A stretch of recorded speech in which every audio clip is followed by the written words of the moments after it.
আমরা সবাই জানি পান খাইতে চুন লাগে। এই চুন কি দিয়া উপাদানিত হয় এবং চুন কি দিয়ে বানায়, কোন পদার্থ দিয়ে বানায় সেটাই দেখাবো।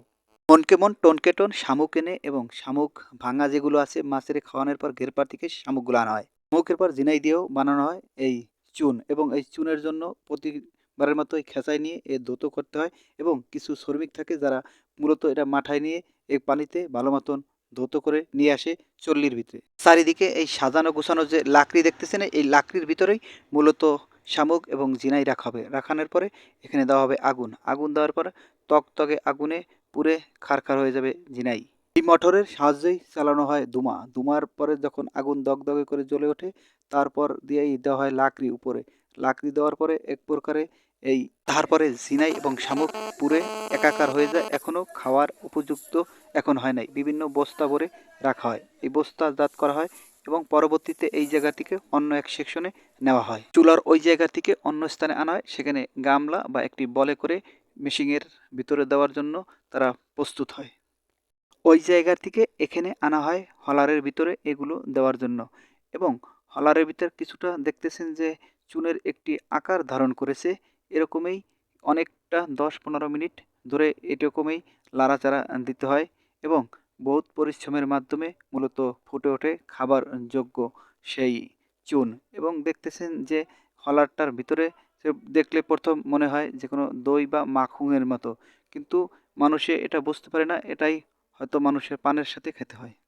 এর আকার ধারণ করার জন্য কিছুটা নরম করার জন্য প্রথমত তিনি পানি মারেন 2-3 বালতি, আমরা সেটাই দেখতে থাকি, এবং তার সাথে কিছু মেডিসিনও এখানে হয়তো মিশানো হয়, যেটাকে সার্ফ এক্সেল বলা হয়।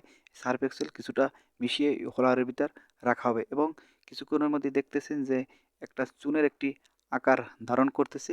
সেটাই আমরা উপলব্ধি করতেছি। প্রথমে দেখে মনে হবে যে কোনো দুধের, কোনো গাভীর দুধ হয়তো জাল দিতেছে, এরকমই দেখলে মনে হবে আপনার প্রথমে।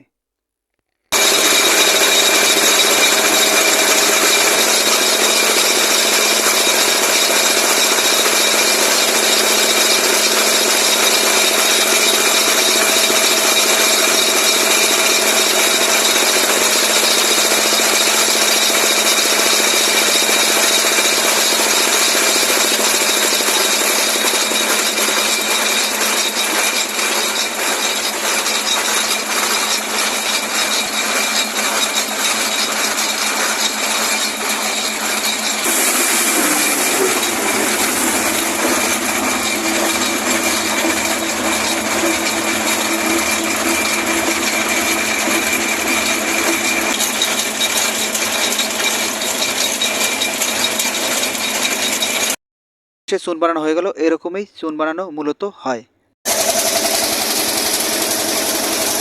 তো চুনগুলা গরম থাকে, এটা জমাট বাঁধানোর জন্য অন্য পাত্রে নিয়ে রাখা হয়, এবং এই পাত্রে থেকে অন্য পাত্রে রাখা হয়। এখান থেকেই মূলত বাজারজাত করা হবে।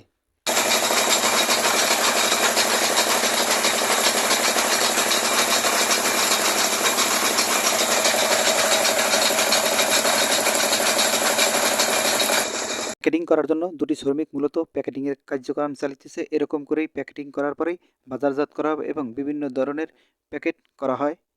মূলত যে বস্তাগুলো দেখতেছেন এগুলো সব চুন। বাজারে যখন দেখি 5 টাকা এবং 10 টাকা 20 টাকার চুন যেরকম ছোট পলিটিনে পাওয়া যায়, সেরকম পলিটিন 5 টাকা 10 টাকা এবং 20 টাকার প্যাকেট করতেছে শ্রমিকেরা। দেখতেছেন যে এভাবেই বানানো হয়।